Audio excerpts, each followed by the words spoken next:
Hey guys, thank you so much for stopping by the garden today. We're going to go over a little video on propagating my succulents from their leaves as promised, and we have a lot of different kinds here, a lot of different stages. So we're kind of going to start from the beginning when we pluck the leaf or when we use leaves that fall off. Now, I like to use a lot of the leaves that fall off because as we're transplanting our succulents into different containers and just maintaining them, leaves tend to fall off. So what I do is just leave them on a tray right here for a good couple of weeks, and that ranges anywhere from a week to 2 weeks. Once little roots and babies start to show, if babies start to show first, then I usually don't put them on the soil right away. I kind of wait till they start to show roots. As you can see here, this one pushed out a baby first, and now it's starting to push some roots. So we got to get this in soil so it starts grabbing to the soil. The roots start rooting in there, and we're just going to lay it on there just like that. Now at this stage, this is the second stage after I pluck them. So basically this is the first sign that I water them. When the babies start getting a little bit bigger like this, I only watered it one time, which was about 2 days ago, and you can see the soil's pretty dry. But the succulents are still pretty plump, and so are the leaves. And these little babies are pretty much going to be living off of these leaves until they get a lot bigger and this little leaf shrivels up. You can see this one's starting to shrivel up already. And we have a couple in here that are starting to shrivel already. So usually when they get that big, I like to start watering. And the watering, I douse them once all the way through, and then I let it stay dry in between the waterings for a few days, and then I give them a nice little spritz or a soak through. Now when they start getting a little bigger, they start becoming more drought tolerant. Whenever they lose that mother leaf, they start becoming more drought tolerant. As you can see, these are really big, and I start having to back off on the watering a little bit because they will end up rotting at that stage. You know, these you kind of have to treat like a bigger succulent. You water that succulent all the way through to the bottom, let it stay dry in between the waterings for a little bit. That all ranges, and that all depends on what type of succulent it is, how much water you're giving it, what type of container it's in, what type of potting soil it's growing in, and just the type of succulent variety it is. So that all ranges. I'll post a little video down below on how I can tell when my succulents need water. I did a little video on that, and that should help you guys to know when to water your succulents when they start losing that little leaf and going on their own, just like these here. And we're going to start transplanting a lot of these that are on their own. You can see even when they get bigger, they start still staying connected to the leaf. You know, they still stay connected, but that's fine. We're just going to leave it on there till it shrivels up, kind of like this little guy. You can see that leaf is nice and shriveled, so we can go ahead and pluck that off once it shrivels up a little more and it's not wet feeling. Once it's crispy, it'll pull right off of there, and then that little baby will be on its own. So I have to watch the watering a little bit, and if I pluck those leaves off, I don't water right away. If I disturb any of the roots and pluck a baby out, I don't water right away because anything that's exposed will end up rotting out. Any succulents without roots, I don't water. Any succulent leaves without roots, I don't water.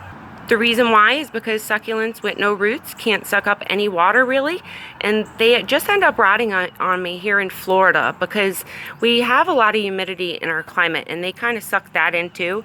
So if I water on top of it, they just get too overwatered here.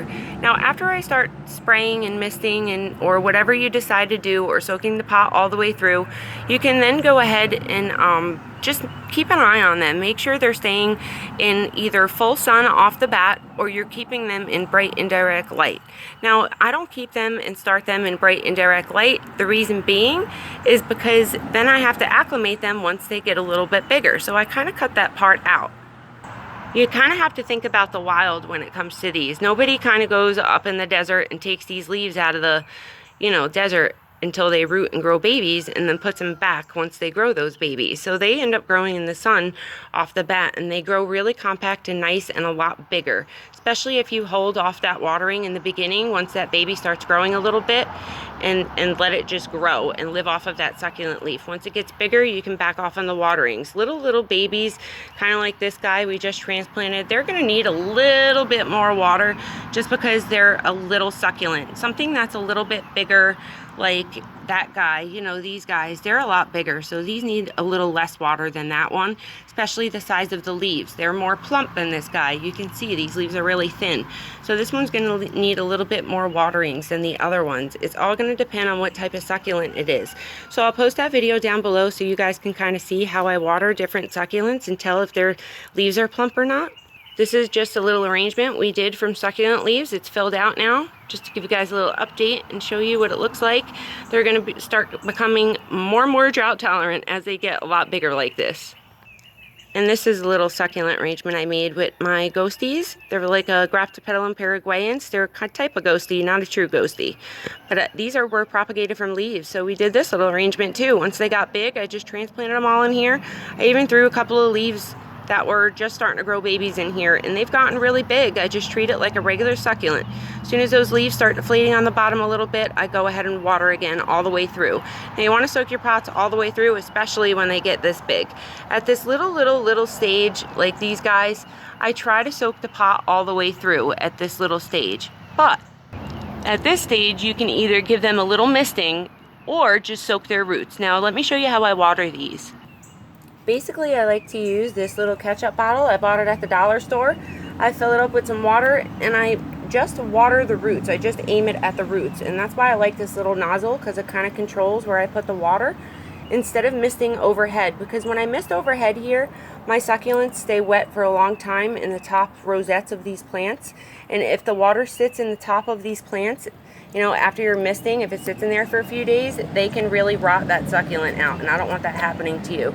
We're gonna have to get a little more water here and just soak this all the way through, so hang on, give me just 1 second and we'll be right back.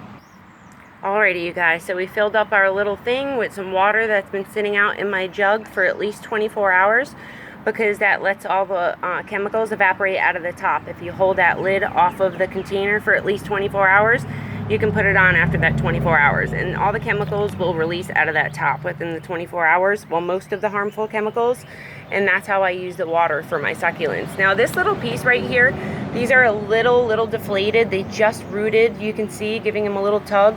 They have a lot of tension in them. They're not coming right out, so that's how one way I can tell my succulents are rooted.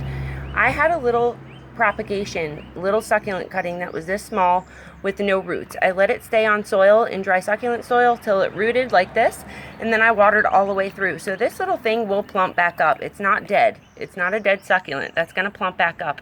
And I want to show you an update from 2.5 to 3 years later after we propagated this little thing from a succulent cutting, because it is enormous now. So check this out. This is the Crassula marginalis rugba, and look how big she's gotten in this trailing pot.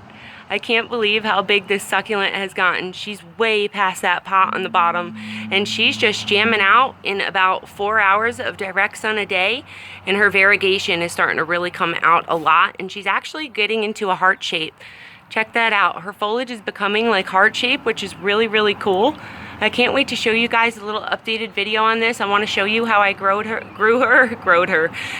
and got her to this point. I hope you guys really enjoyed this video today, and I'll see you next time. Bye-bye.